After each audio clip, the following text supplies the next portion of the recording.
at this protest, right? I think that I would talk to some older ladies who are obviously like super I didn't bring my own mic. It's their mic. Facebook heads, like conspiracy, Karen types. Yeah. And they would start crying when they were talking about this shit. Yeah. And it made me realize that somehow, one way or another, they saw child porn. You know what I mean? It was put in front of them somehow on Facebook, and they were extremely disturbed and traumatized by seeing it. Damn, I never thought about it. I think about that every time I interview them.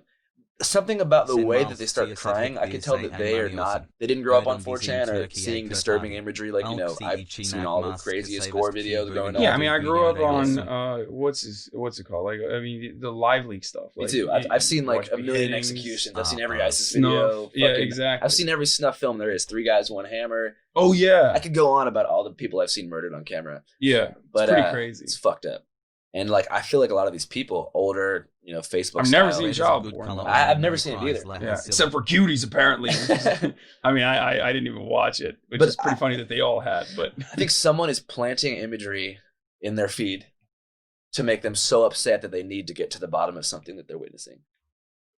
I can just tell. Yeah, they've seen it. They've fucking seen it. I think that it's being put in front of them. I think that's why they're so passionate to figure out where it came from, who's doing it. And I think that they get that image-based trauma, and then somehow at the same time, someone hits them with some info and is like, Democrats, global cabal. Yeah. And then they have like this thing that happens, and it's like a trauma reaction to seeing something. Skip, please. This is a self-jerk. Dog. Wait, where is the guy who just said that? Hold on. Okay, bro, your opinion is irrelevant. Do you want to know why? Because previously you just got timed out because you said, please watch the Picking Up Girls video. It's actually funny. Okay? Once you advocate for watching the Picking Up Girls video, your opinion is invalidated in the chat. Okay? Secondly, a lot of people want to watch it. They want to watch it with me. I don't know why. I wanted to watch like certain parts of it. They'd still be on the boat. I wanted to watch certain parts of it and then have you guys go watch it on your own.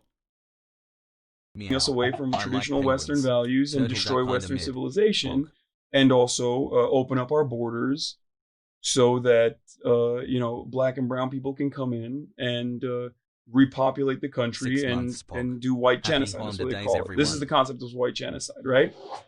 That's a Nazi conspiracy. Yeah. But everything I just said is very similar to what Fox News says, except for the Jew part. Happy holidays. Like, they will literally take that away, and they don't say cultural Bolshevism anymore. They say cultural Bolshevism. They say cultural Marxism.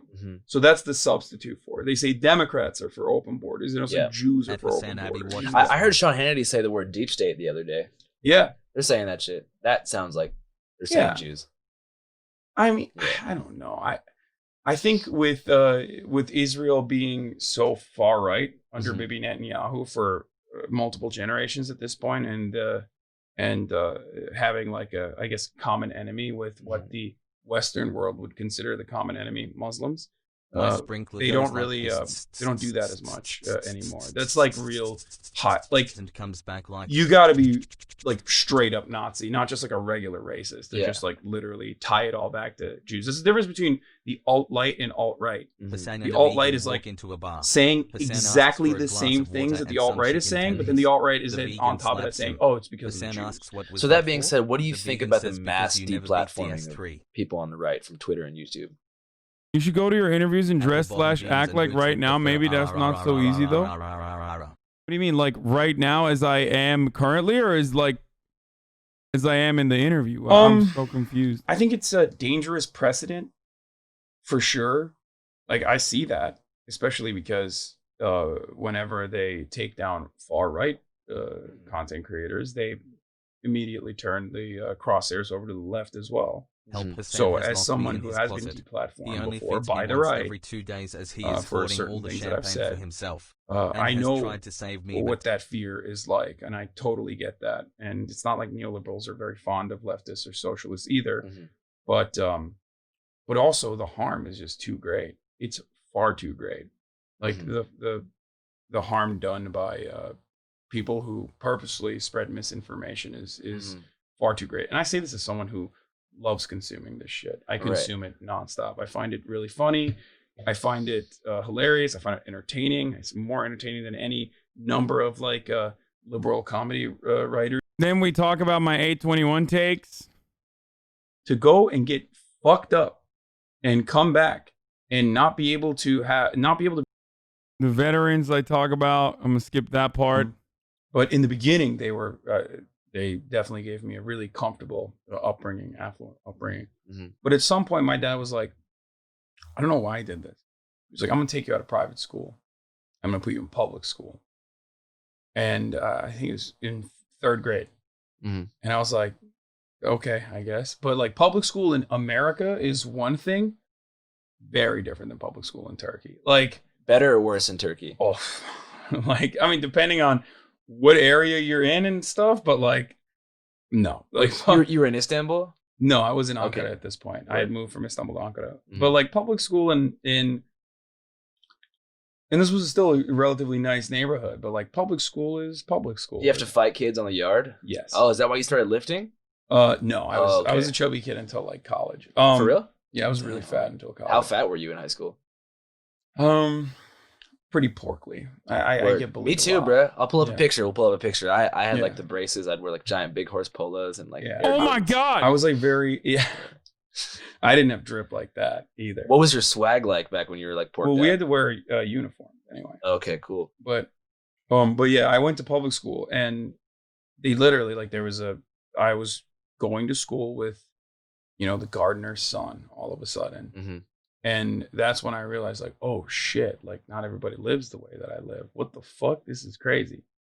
And then one of the kids in public school fucking hated me. And he after school, we would fuck around and, sometimes we'd fight and stuff. And it wasn't that big of a deal. There was this one kid named Selçuk. Still remember. Piece of shit. Fuck you, dude. Yeah, no, fuck him. Like for real. Yeah. And I used to walk home from school every day. There's stray dogs, you got to run away from that. There's a path that you got to go through. It's like a 25-30 minute walk. And this dude, like, I fought him. The fight broke up. I'm walking back home, and this dude started following me, and he had a knife, and he was very upset with me. That he hated that, these other people were more accepting of me than they should be. And he threatened to kill me. And I don't know if he was actually going to do it. He's a kid. You never know. Kids are crazy. Never know. Yeah, exactly. Kids are fucked. Like, I don't know what the fuck he's doing now. Yeah. I don't know what happened to him, but he was basically threatening me. And I was trying to de-escalate. And I was just trying to walk slowly but surely. Just walking on my path, don't do this, blah, blah, blah, all this stuff. And he was just still threatening me and following me and, de-escalating.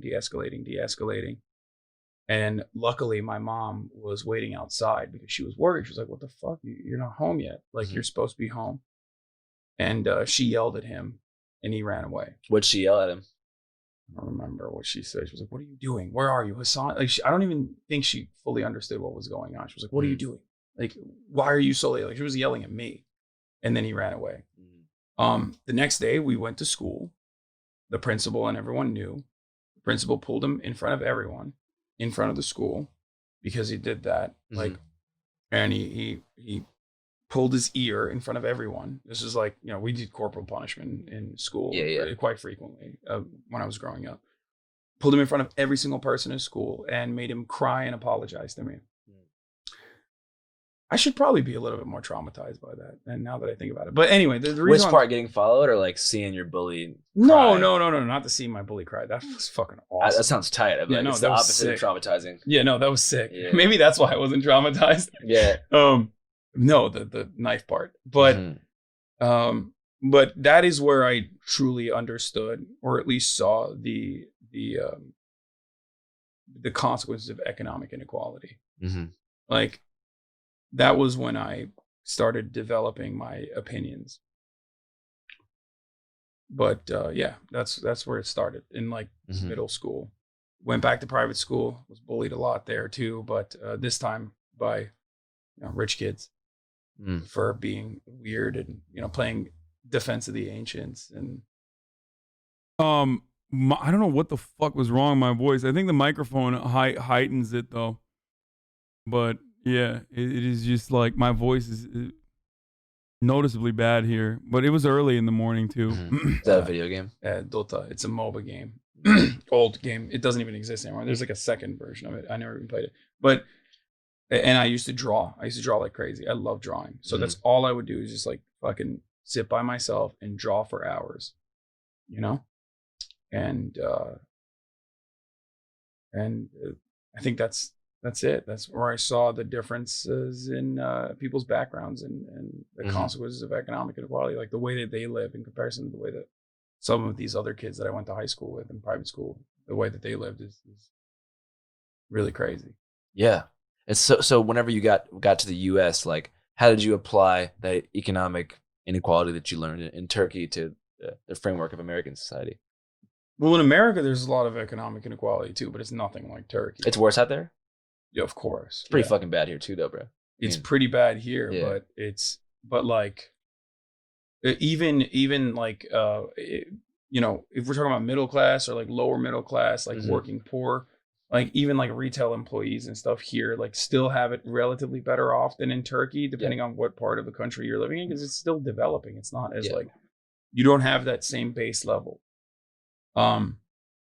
There's advantages and disadvantages because there's public health, for example, public health care, free college, things like that.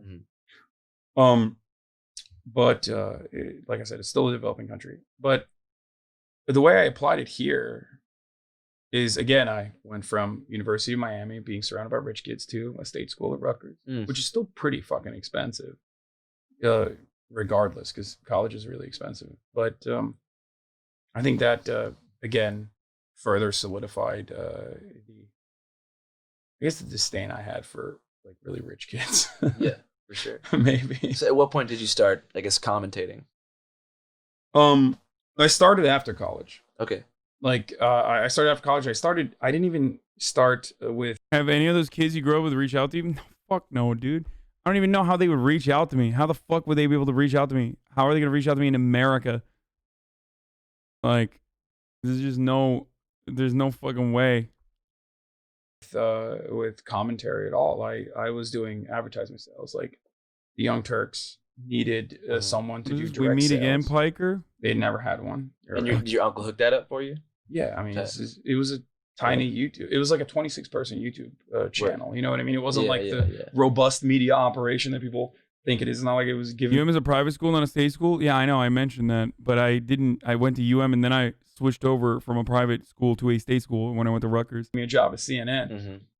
And he wasn't even paying me anything. He was paying me very little at the time. I was getting paid like $21,000 or $22,000 a year my first year. That's what I made. It's fucking crazy. And I was living in the fucking kitchen of a frat house so that I could live for free. It was not great. You were sleeping on the ground of a kitchen? No, the kitchen in this frat house. Damn, Mom, you can do better than that. No. In the kitchen of this frat house. Didn't you go to USC? Why do you keep switching? What? I never said I went to USC. What the fuck?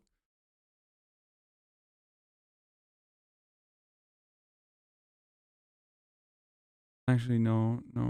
Oh, fucking. Oh, well, now you have a ban on your record. Oops. Here. House had like a chef's room, I guess. Yeah. And it was one of the only rooms in the house that had its own bathroom. So I was like, all right, I'll just live there. Like, this is, I mean, it was gross. That sounds hella gross. It's so gross. It was one of the weirdest, like, it was definitely not the greatest experience. I'll tell you that. But it was free. And on top of that, I was getting paid to like restart the chapter there at UCLA. So I was like, yeah, fucking do it. Sure. So beyond your understanding of inequality, did academia play a role in the development of your political consciousness? No, because academia doesn't really give you 22K out of college and field you want is really great. First of all, it wasn't a field I wanted. Secondly, it was like literally something I was able to get because of nepotism. And lastly, It wasn't a fucking field I wanted. I was literally doing ad sales. Like, it wasn't a field I wanted. It was just an entry point that I can get into. And 22 grand a year in Los Angeles is not fucking really great. And I would have died if it wasn't for the fact that I had a second job. So you're out of your fucking mind. 22 grand a year is not even great in fucking Oklahoma. It's like starvation wages in Los Angeles. A materialist understanding of the world. Like you don't learn about real, it's bad.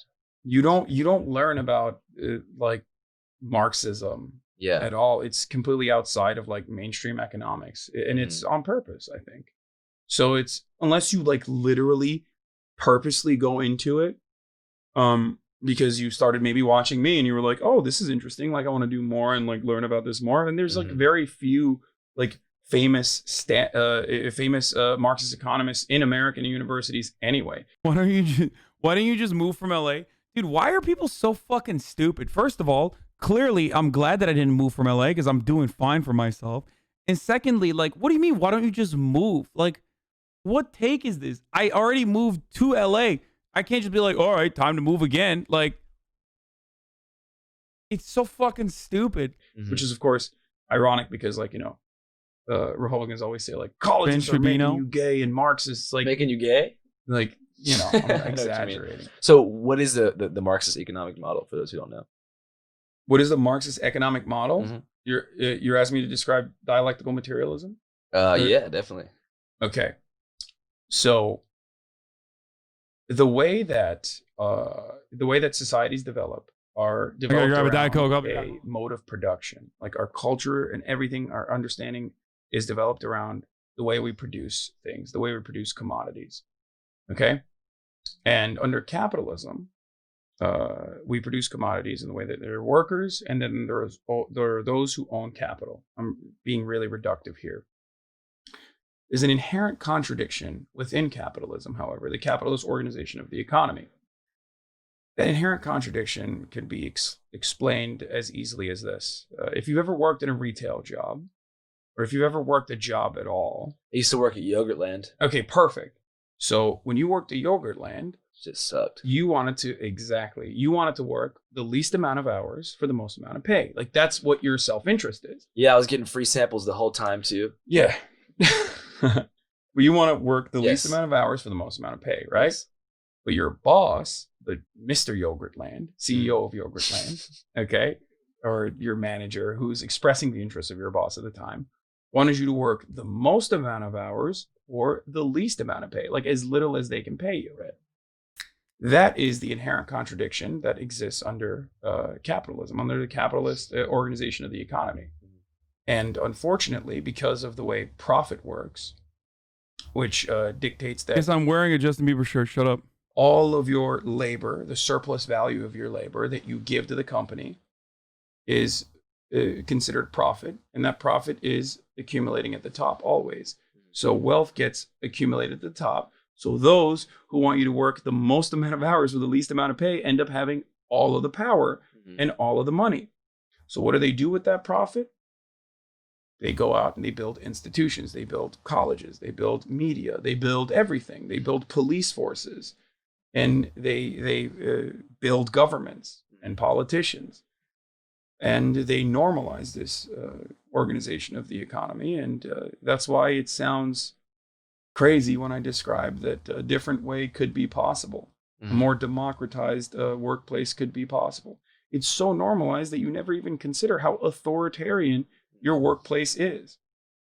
Adults spend 80% of their lives in workplaces, and yet they expect it to be authoritarian. As a matter of fact, it's crazier if someone says, like, why don't we just democratize this a little bit? Like, why can't we bargain? So what does that look like for a workplace? Let's say we're talking about a fine dining restaurant, whereas half the people are in the kitchen making nothing, wearing scrubs. Half the people are busting their ass on the floor. Then there's the douchey general manager. You know what I'm talking about? Yeah. I had a general manager named Steven Schnell who'd wear an all-white tuxedo. Yeah, fuck you, Steven. He looked like fucking... was it Yogurtland? No. This is a restaurant called Bourbon. I'm just picturing this dude at Yogurtland with an all white tux, like, hello. No, so Stephen Schnell would come in. He had Free samples for you. He had a convertible. He'd always be with a stripper in an all white tuxedo, and he would come in, and he would Alex Jones style explode and be like, "Fuck, fuck, fuck, fuck," and we'd be like, "Steven, what?" And he's like, "There's not enough people at this restaurant right now." He's like, "This is goddamn empty." And he'd be like, "Andrew, go out on Bourbon Street and get some fucking people in here." And I would cower in fear a little bit because I had to make as much money as I possibly could. And so Stephen Schnell, like, you wouldn't even know he was there. And it'd be rush hour, and some like poor waitress would drop a plate on the ground, it would shatter, and no one would know Steven was there. He would fucking be summoned from the depths of hell and sprint up in his white tuxedo and be like, "You fucking retard!" Yeah. And people would be like, "Oh my god!" And then Fucking ableist, dude. Cancel Steven. yeah, Steven was like a real oppressive dictator of this low-level restaurant in New Orleans. And I'll never forget the fear that he installed in the hearts of the employees who worked there for so little money. Yeah. What does a democratized Stephen Schnell look like to you? It's like, it's how you would theoretically operate a democracy if our democracy, in the way that it works in the government, worked well. Mm-hmm. You fucking vote for a Stephen Schnell in your workplace. You guys all have ownership over the means of production, because that workplace is nothing without you. Yeah. Stephen Schnell can go the fuck away, and that workplace would still operate, perhaps even better. But people get power drunk though. So let's say you had this cool ass coworker. Yeah, that's why you got to distribute power. That's what I'm trying to say. But okay, theoretically, I'm just trying to put us back in the restaurant here. I got a cool ass coworker. His name was Harry. Harry was the fucking man. He went to LSU. He was kind of fratted out, but also pretty cool. Big Lil Wayne fan. He was the man, like number one MVP of the workplace. Like, he was the kind of guy that would show up and people would be like, "Harry's in the house." Yeah. Let's say we all voted for Harry to take Stephen Schnell's role. How are we going to keep those checks and balances to make sure that Harry doesn't become an oppressive dictator like Stephen? What are we going to do? When Harry becomes an oppressive dictator, every year or every quarter, you check him. You make sure that he's not being an oppressive dictator. How? What do you mean? You vote him out. But then what if the next person? Then you vote them out too. But what if every person's just a dick? Here's the difference. Okay, here's the difference. Yeah. You have no say in what happens. Like, I'm not saying this magically destroys inequality or this magically destroys oppression. I'm simply stating that, like, at least you have a way to enforce accountability, whereas you have no way to enforce accountability on Stephen Schnell. Yeah. You see what I'm saying? I do see what you mean. Because Stephen Schnell is your boss. Like, he was the actual big boss, the owner of capital in that circumstance, hired him to be your boss and to express his interests. So there's no fucking way. It's a complete disoriented, unequal power structure where you have no say. And worst of all, this is your only form of income. And if you don't do this, you're going to fucking die. You can't put shelter over your head. Yeah. You can't put fucking clothes on your back. You can't put food on your table. And that's the fear that keeps you from... Gotta work on debate lord shit low key. From, saying fuck. I think I'm doing a pretty decent job of explaining an otherwise relatively complicated concept to as broad of an audience as possible. Andrew is not like trying to fucking counter my point of view, but is decently, it's not a debate. He's just like decently playing off of it in like light devil's advocate. It's not also a debate. And I think that the conversation, like, these are genuine questions. And I think I'm doing a pretty decent job of like explaining a position that is hopefully going to be educational to a broad audience. Fuck you, Stephen, and peacing out. And then on the other end, do you feel like the fear, that Stephen could be ousted if he's a dick would create a balance of power where he would be scared to be a dick because he knows that he could be fucking kicked out on any. And most importantly, like the thing is, I mean, this is I think it's Mark Fisher who said this, but it's harder to imagine. It's easier to imagine the end of the world than the end of capitalism, because that's how well it has been instilled in us. Like, it's a part of our identity. Like, and what do we think of capitalism? We think of like the iPhone, like all this technological innovation, where that's equal parts publicly researched, publicly funded research that the iPhone works off of, and also I guess capitalism on top of that as well. It's just but the issue is that because of that mentality, when we think about reorganizing the workplace in some in a different capacity, in the way that I'm explaining it, like everyone always thinks, okay, so the janitor is the CEO now. It's like, no, dude, like it's not a singular person who makes like all the decisions. Like we can't even rid ourselves of imagining a world where like there has to be one guy and he's God. Okay, he's my work God, and he says everything that he wants to do, and I have to follow that to a T, or else, work God will get mad, and I will no longer have a job, and I'm fucked. Yeah. Like, it doesn't have to be that way. What about Venezuela? Yeah, I love that. Every fucking time. No, it's funny because, like, Venezuela has, or at least had, back in, like, I think 2014, one of the last times that there's like this data that's available before complete economic collapse, for other reasons than socialism bad. Venezuela had Venezuela had a higher level of privatization than France. All Venezuela did that is regarded as a no-no, a big no-no by America, is nationalize its extraction industry. Country that has done that and is very successful, that we routinely avoid talking about, is Norway. And even beyond what Venezuela has done, Norway has nationalized all of its extraction, its oil, and also its forests. So that's all Venezuela did. Difference is, when Norway nationalizes the extraction industry, America can't go and do a coup. Right. Or America can't go and be like, well, fuck off. We were actually taking all the oil from you, so fuck you. You're not allowed to do that. They can do that to Iran. We did that to Iran. And they can do that to Venezuela. And if Chavez is too powerful, before Maduro was Chavez, and refuses to bend the knee and refuses to privatize, and starts increasing literacy rates all around the country, starts like building out a more egalitarian society with all of the resources that they have, because they certainly had a lot of riches to do that.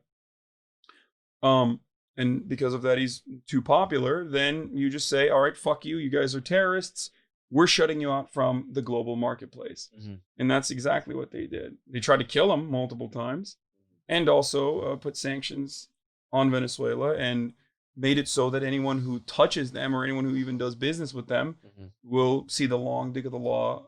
The law being the long dick of the law. Yeah, the United States of America. Yeah. So going back to leftist governments, in your mind, when you look at all of them throughout history, what do you think is the most successful or exemplary application of Marxist theory in a doctrine or any sort of government?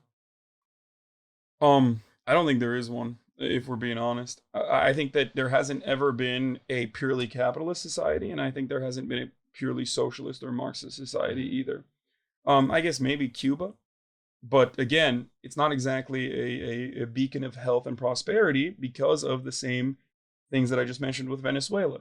Anytime Latin American countries decide to democratically do socialism or oust their previous dictatorships that literally had fucking plantations and slaves and stuff, and were torturing folks, anytime that happens, America's like, no, fuck you, dude. Yeah, no more goods for you. Yeah, no more. You're fucking cut out, and we'll do everything we can to oust you, and we'll do everything we can to kill you. You want to hear a Cuba story? USA isn't an ultra-capitalist dystopia?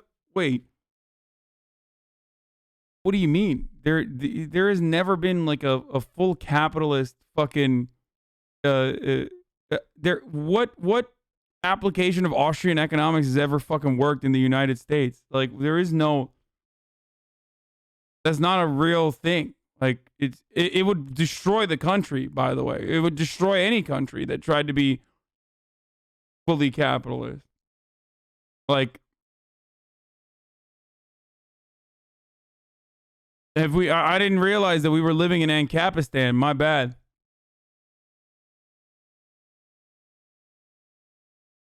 The closest we have gotten to real capitalism is, I guess, like the Gilded Age versus now. Like right now, kind of.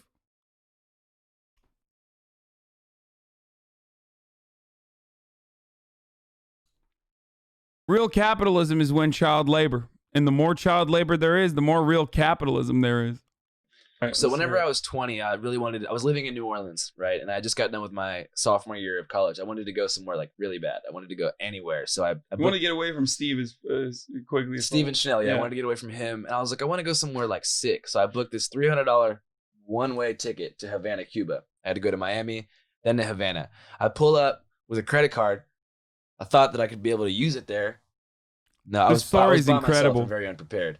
And so I went there. I had a great time, but I got sun poisoning, and I ultimately was just like puking all the time, and it was just terrible. So I was by myself. I ran out of money. I couldn't get a flight home. I was stuck in Havana for 3 months by myself when I was like 19 or something like that. That's awesome. It was fucking awesome. I befriended this chicken stand owner named Augustine, and all he would do is like watch porn all day.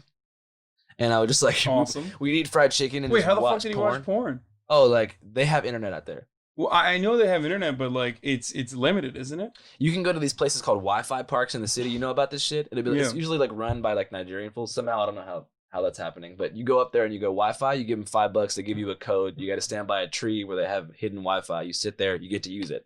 So they'll download porn at the Wi-Fi park, take it back to the house. It would just be like 4 fools like playing dominoes, watching porn, eating fried chicken, drinking rum. I did this for like 3 months. It's the life, dude. So that embargo shit or whatever you call it, like banning goods from going to Cuba, is crazy because like it used to be illegal to wear like American imagery on your t-shirt. Like you couldn't wear like a picture of Michael Jordan up until a couple years ago. Or that was seen as by the Cuban police as like anti-revolutionary. So they would just fuck with you and harass you and make you take it off. So I was trying to find a thrift store because I was sweating through all my clothes. They don't really have thrift stores out there because, you know, it's Cuba, so there's no Goodwill. Everything is thrift. Yeah, everything. There's no like sick ass like vintage store like Echo Park style shit. So I'm mobbing around and I asked these kids my age, I'm like, yo, where can I go to a thrift store? And they were like, we're gonna show you some shit that you can't find anywhere else. So I follow these 3 Cuban kids into a basement with like a jail cell like sliding door. They pull back this jail cell, then pull back a red curtain, and there's just 3 racks of t-shirts. And on one rack is just photos of Justin Bieber, like a square cutout, pixelated image, like that. But just imagine like a white t-shirt with like a 1x1 like image of Bieber, and then an image of Michael Jackson, then an image of Chris Brown. And I was like, do you guys have any other shirts? They're like, nah, just these 3. And I was like, I don't want to buy these. And these kids were like, you can't get these shirts anywhere else in Havana. I was like, how much are they? They were like, $100. What? And I was like, oh, they were trying to fuck you because you're American. They were trying to finesse me, but it made me realize, like, holy shit, like that distance has created an obsession. Your existence is a disgrace to the eminently intelligent theorists that reached enlightenments beyond the reach of your utterly pathetic smooth brain. Learn some real theory and shut your ignorant mouth. Verbal abuse therapy featuring HasanAbi. What? 108 views? Obsession with pop culture in America. Definitely not clicking that. That's the biggest problem. I mean, riots occurred in East Germany back under the USSR directly as a consequence of that over coffee. Like that is one area where capitalism has excelled because they do not care about exploiting the global south, and commodity production is huge. It's important. The freedom that you feel, like the false freedom that you feel when you have 38 different brands of Oreos, like that's what made me love America when I was a kid. Fucking awesome, dude. Yeah, I love, like, ask any foreigner, they'll tell you, like any immigrant will tell you I love going to CVS. My favorite fucking thing. Oh, dude, that's crazy because when I was in Cuba, I was eating every day at these state-sanctioned cafeterias. Same thing every day: unseasoned rice and beans, pulled pork, and like a couple mangoes. So the reason why that exists in Cuba is not necessarily because of socialism, but directly because of them being shut out from the global economy. Same with the rigorous enforcement of like no American imagery or whatever the fuck, and because they're in some respects understandably fearful of America trying to fucking come in and like, you know, fuck shit up and privatize their country and turn it into Chile, basically, which is what they did. Yeah. The original 9/11 is the coup d'etat in Chile that ended up ousting Salvador Allende's regime and ending it in its entirety. Like, And now Chile is constantly. That's a bad take. Why is that a bad take?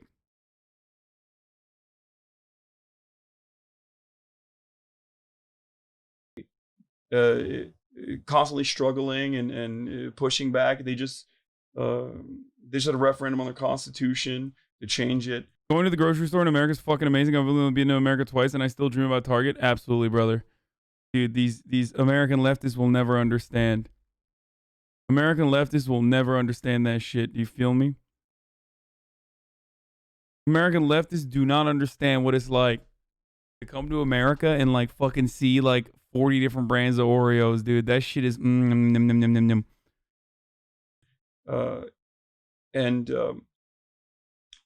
that is directly because America involved themselves in Chile and wanted to make sure that they did not have a socialist country. That's what we do. But that's precisely why Cuba is like that rigorous and that like that heavy with its enforcement of imagery. It was fucking and it's not good. It's terrible. It's I think that's a terrible thing to do. Dude, when I got back to the Miami airport after being stuck in Havana for 3 months, I literally cried at the Hudson News because I was so excited by how many products there were. I was getting muscle milk and gummy worms and bugles and shit, just crying of happiness. It was fucking crazy. No, I know. Like, fucking leftist LARPers in Iowa are writing angrily in the comment section, like, 2 white people that are like left adjacent. Obviously, they're CIA.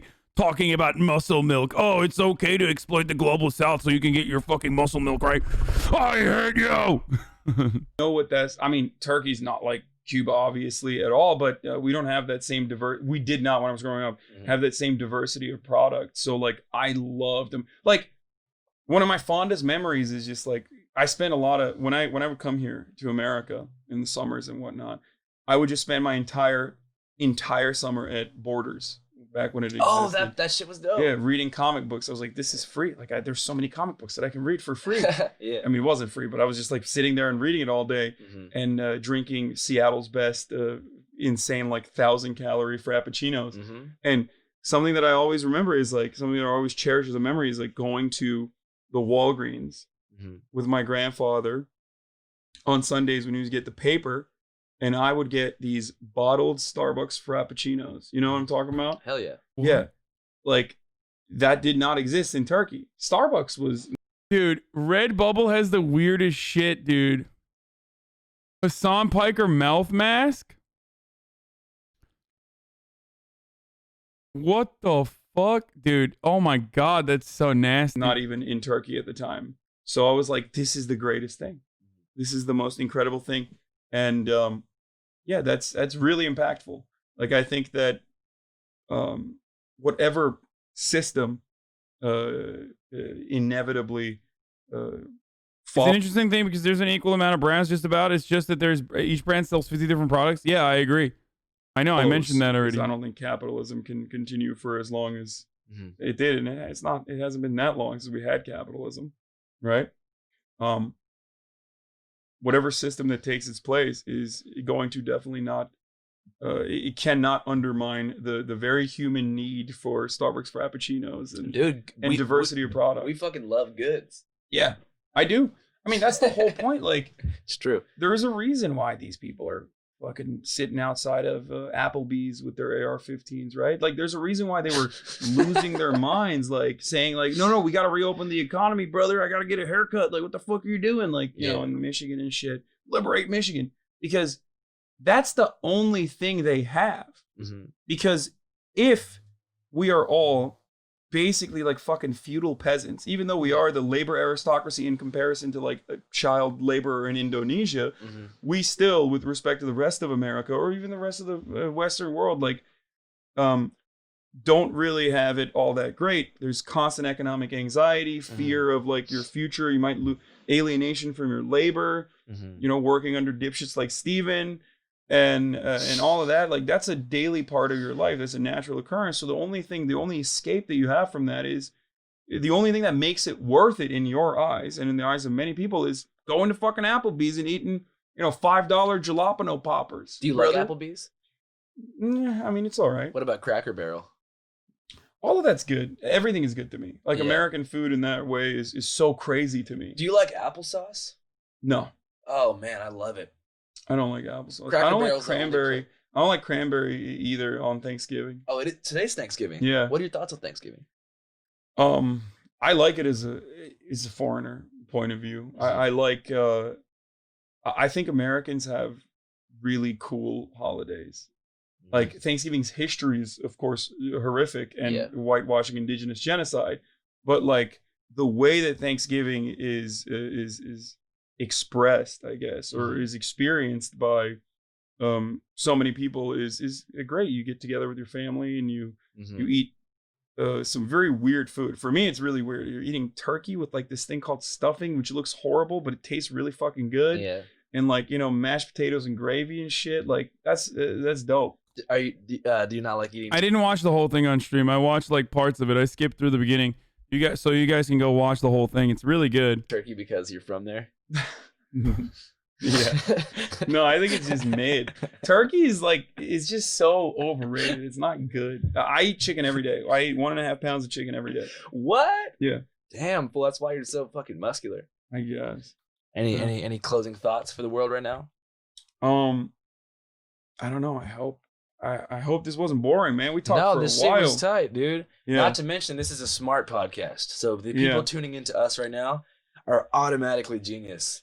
And geniuses have long attention spans. Yeah. So thank you, geniuses, for tuning in. I hope you got smarter a little bit. I got smarter.